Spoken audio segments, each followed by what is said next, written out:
يعني تغيير جو وكسر الروتين. صراحة شيء طيب، فكرة وايد.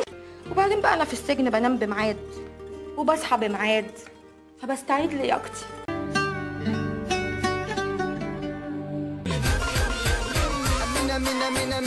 أكيد بقرا مجلة، بعدين نصائح لتجميل البشرة، يعني نستفيد ونتعلم. اي والله على قولتك ضيقة خلق.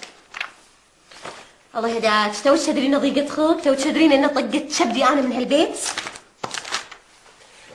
انزين اقول ها. وقلت كل يوم عاوزة تروح وتعمل عملية.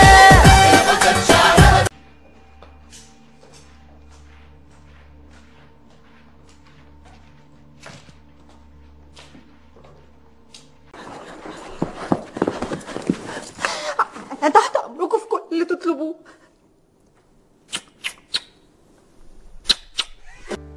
انا اتعاملت معاكي كتير يا ليلى وعارفك كويس قوي. لهالدرجة يعني مرضها شايد؟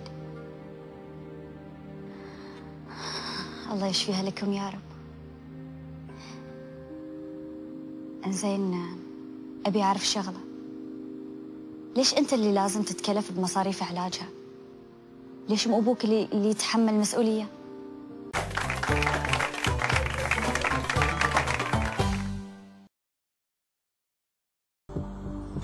ممكن الحلوة هذه الأمورة تشرب علشان أشرب أنا؟ ما ابي، بقاعد اشوفك انت اشرب. شو تشربين؟ ايش تلفزيون أنا؟ شربي ولا تبيني أعلمك بعد شلون تشربين؟ أكد الموضوع فعلا؟ شكلها كده هتروق وتحلى، قالي لما كنا نترقى قريب. بس على فكرة بقى يا منيرة، أنا مش موافقة خالص على اللي أنت عملتيه ده. موافقة بقى ولا مش موافقة؟ المهم إن طلعت. انا هروح اطمن على ابني وبعد كده نروح البازار. انت مش هتقعد معانا شوية ولا مش ايه؟ فاطر ولا قاعد ولا واكل يا